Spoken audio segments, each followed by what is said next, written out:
안녕하세요. 저는 올해 30대 중반이 된 여자입니다. 요즘 들어서 머리 아픈 일에 휘말려서 하루하루를 정말 한숨을 쉬어가며 심란하게 보내고 있는데요. 그건 바로 결혼한 남자를 사랑했던 죄밖에 없는데 저는 상간녀라 불리게 되었습니다.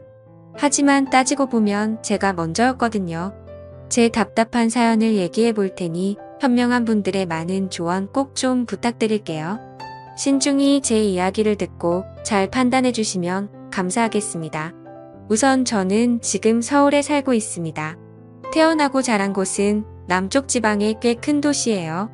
제가 대학교를 졸업하고 취업하면서부터 서울로 왔으니까 제2의 고향이라고 해도 무색할 만큼 오래 살았습니다.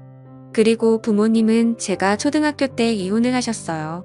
그건 아버지의 바람 때문이었고요. 당시 아버지가 다니시던 직장 동료 여직원하고 바람을 피워서 결국 이혼까지 하시게 되었습니다. 그때 상대 여자가 아버지랑 절대 못 헤어진다고 하는 바람에 결국 아버지는 그 여자를 선택하게 되셨고 그렇게 엄마와 이혼을 하게 되었죠. 이후 엄마와 함께 살게 되었습니다.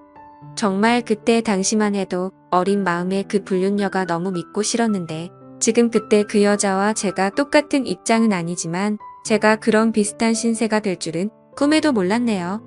정말 남자와 여자의 관계는 어떻게 될지 장담을 할 수가 없는 것 같습니다. 어쨌든 그렇게 이혼을 하고 난 뒤 엄마는 남동생과 저를 데리고 힘들게 생활을 시작하셨어요. 남동생과 저까지 둘이니까 엄마가 혼자서 감당하시기에 벅차셔서 영업직이다 뭐다 정말 많은 일들을 하시면서 저희를 키우셨습니다. 동생과 저는 최대한 엄마한테 짐이 되지 않으려고 학교에서나 집에서나 항상 착하고 바르게 생활을 했습니다. 저는 공부도 열심히 해서 장학금도 받아가면서 학교를 다녔었고요. 동생도 큰 문제 없이 학교 생활을 잘했습니다. 그렇게 성인이 되었고 대학을 진학할 때쯤 최대한 빨리 취직을 해야겠다 싶어서 취업이 수월한 간호학과를 택하게 되었습니다. 뭐 아픈 사람들을 도와주고 봉사하는 정신으로 간호사가 되는 사람들이 더 많겠지만 저는 그런 사명감보다는 먹고 사는 게 우선이었던 것 같아요. 평생을 힘들게 살았고 집에 여유가 없으니 빨리 취업되는 것도 저한텐 중요했거든요. 그래서 대학생 생활을 할 때도 친구들이 소개팅이다 클럽이다 온갖 모임에 몰려다니며 남자들 만날 때도 저는 한눈 한 번 팔지 않고 장학금을 받아가면서 학교를 다니기 위해 최선을 다했습니다. 그거에 따른 보상은 그나마 성적이 좋은 것과 장학금이란 것이 있어서 결국 서울 쪽에 있는 대학병원에 취업하게 되었던 거죠. 처음에는 좋은 곳에 취업한 것이 기뻐서 좋았지만 생애 처음으로 엄마와 동생과 떨어져 낯선 곳에서 생활해야 하는 건 걱정되고 두렵기도 했어요. 어린 마음이라 낯선 곳이 더 그런 느낌이었던 것 같아요. 예상은 적중하였고 제 타지 생활은 녹록지 않았습니다. 그 중에서 제일 힘들었던 건 혼자 생활해야 했던 것이었죠. 겁이 많고 가족과 떨어져 혼자 사는 건 처음이었기 때문에 외로움이 컸던 것 같아요. 하지만 병원 생활이 바쁜 것은 다들 아실 겁니다. 간호사는 3교대로 돌아가는데 우리는 한 명당 7명의 환자를 케어해야 했죠. 서울에서 생활을 시작하면서 병원 생활에 적응하는 동안 외로움에 빠져 있었지만 나중에는 바쁨 속에서 집에 가면 자기 일로 바빠서 외로움을 느끼지 못했습니다. 그렇게 2년 동안을 바쁘게 보내고 나서 문득 제 인생을 돌아보니 내 인생에는 남자를 만날 팔자가 아닌가? 평생 남자를 만나지 않고 끝나는 것 아니겠지? 라는 생각이 들더라고요. 사실 학교 다닐 때 대시하는 남자들은 있었지만 그때까지 남자를 제대로 만나보진 않았습니다. 아버지의 외도 영향도 있었는지 남자에 대한 반감도 있었던 게 사실이었고요. 그런데 병원에서 저한테 유독 관심을 보이는 의사 선생님이 계셨습니다. 저와 함께 일하고 있는 여러 간호사 선생님 중에 꼭 저한테 잘해주시고 시간만 나면 영화 보러 가자, 같이 밥 먹자라고 말하며 꾸준히 들이댔어요. 그 선생님은 제가 좋아하는 스타일로 남자답고 덩치도 좀 있으면서 웃는 모습이 너무 매력적이었습니다. 처음에는 장난이라 생각했지만 계속 그런 제안이 반복되다 보니 이 남자가 진심으로 하는 말인가 의심이 들었었죠. 그때 선생님이 레지던트였는데 바쁜 일정 속에서도 오프인 날에는 꼭 저한테 시간이 언제 나냐고 꾸준히 들이댔어요. 그 선생님에게 마음도 살짝 있었는데 괜찮은 남자가 계속 대시를 하니 마음이 흔들리고 있었습니다. 이제는 생활도 안정이 되었고 집에 걱정할 큰일도 없어서 나도 내 생활을 해보자라는 마음을 가지고 그 선생님의 대시를 받아들이게 되었죠. 그렇게 우리는 병원에서 아무도 몰래 연애를 시작하게 되었습니다. 선생님은 학교를 삼수 끝에 의대에 진학해 생각보다 나이가 더 많았지만 제게는 나이 차가 큰 문제가 되지 않았어요. 그때까지만 해도 제가 이렇게 사랑하는지도 몰랐던 것도 있었고 사내 연애를 비밀로 했는데 앞으로도 모르는 게 많고 미래도 불확실하다 생각했었습니다. 하지만 우리 둘은 매우 빠르게 가까워졌고 오프인 날이면 서로 시간을 맞추어 가까운 곳에 여행을 가기도 했으며 주로 우리 집에서 데이트를 하면서 하루를 마무리했어요. 그리고 연인을 만나면서 가장 중요한 게 무엇인지는 다들 잘 아시겠죠? 사실 그 부분을 남친이 너무나 만족시켜줬습니다. 남자를 제대로 만나본 건 이 사람이 처음이었고 그 사람도 나와 처음 함께 지새운 날 너무나 감탄했어요. 자신은 여태 그런 적이 없었다며 정말 참을 수 없다고 터놓았어요. 그러나 우리는 그게 정말 잘 맞았습니다. 그렇게 함께 보내는 시간이 너무 즐겁고 좋았죠. 그 사람은 성격까지 자상하고 다정해서 나에게도 너무 잘해주었고 같이 있으면 못하는 요리 실력으로 스파게티도 만들어주며 깜짝 파티도 해주었습니다.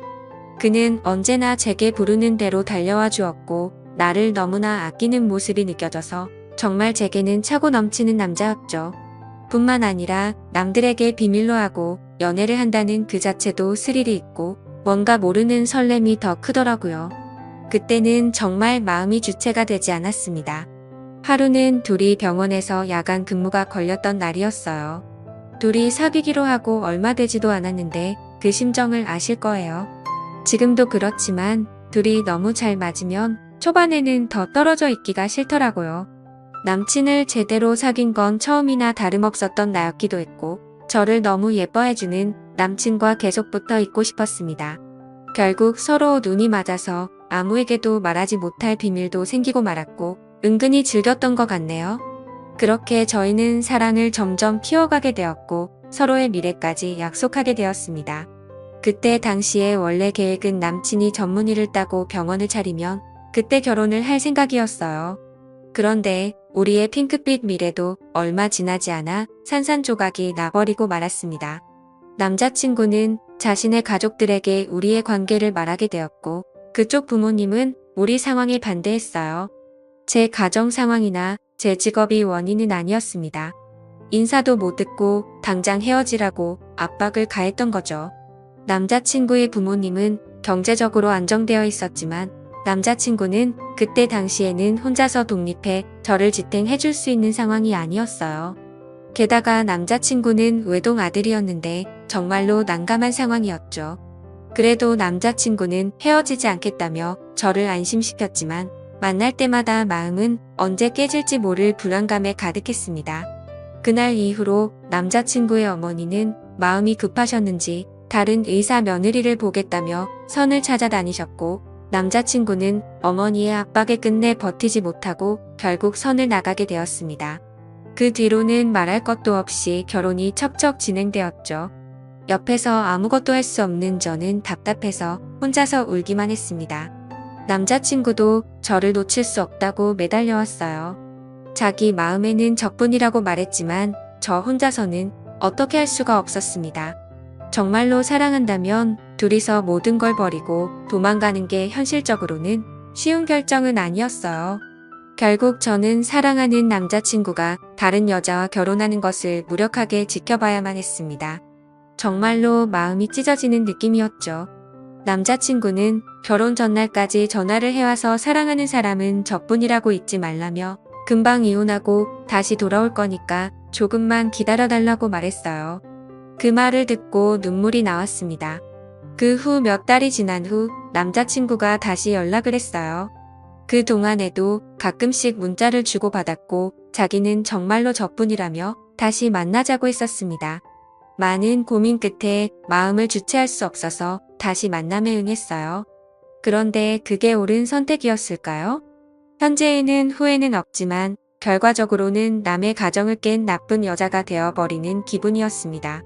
하지만 우리는 서로가 너무 사랑했기에 그 이후로도 우리는 몰래 만나오게 되었죠. 잠시만이라고 했지만 그 기간은 점점 길어졌고 그 사이 남자친구는 전문의 자격을 취득하여 본가와 처가의 도움을 받아 개업하게 되었습니다. 그러나 우리는 몰래 만나서 서로를 잊을 수 없어서 남자친구가 저를 자신의 병원에서 간호사로 고용하게 되었죠. 만약에 그때까지만 끝났더라면 이렇게까지 문제가 되지 않았을지도 모르겠지만 그 시기에 서로에게 정신이 나가 있었던 것 같습니다.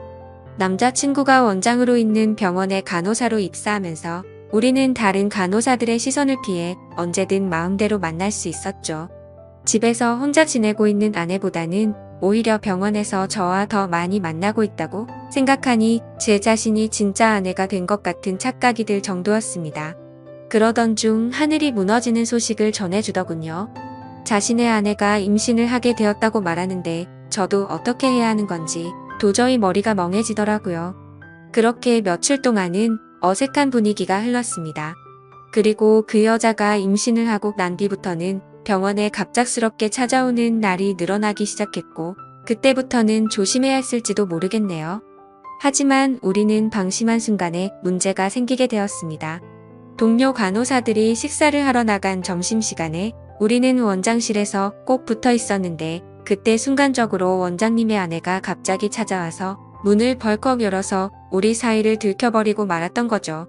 그 순간 난장판이 벌어지기 시작했고 결국 원장의 가족까지 이 모든 사건을 알게 되었습니다. 이혼을 한 해 만에 큰 문제가 생기게 되었던 거죠. 저는 아내 쪽에서 손해배상 청구와 상간녀로 고소당한 상태이고 이런 상황에 처하게 되어 정말 당황스럽고 힘들어졌습니다. 그러나 저는 남자친구와 그 여자보다 먼저였다고 생각하고 싶어요. 저는 상간녀가 아니라고 주장하고 싶습니다. 왜 나만 나쁜 여자로 몰리는 거죠? 그리고 원장의 부모님도 정말 원망스러울 따름입니다. 서로가 사랑을 할 때 그냥 받아주셨다면 이런 문제가 생기지 않았을 텐데 싶은 마음에서요. 지금은 남자친구의 결정을 기다리고 있습니다. 아내에겐 태어나지 않은 아이와 든든한 가족이 있지만 저는 남자친구의 진심 어린 사랑을 받고 있기 때문에 기다리고 있어요. 그는 자신도 이 사태가 정리될 때까지 마음을 숨기지 않겠다고 말해주었어요. 정말 답답한 상황에서 이렇게 사연을 나누어 보고 싶었습니다. 저는 정말로 나쁜 여자로 여겨져야 하는 걸까요? 저는 그 남자와 먼저 사랑을 시작했는데 왜 이렇게 억울한지 이해가 가지 않습니다. 사랑이 죄라면 죄라고 말하고 싶어요. 부디 현명한 조언 부탁드립니다. 오늘의 사연은 여기까지입니다. 여러분들의 생각은 어떠신가요? 사연 들어주셔서 감사합니다.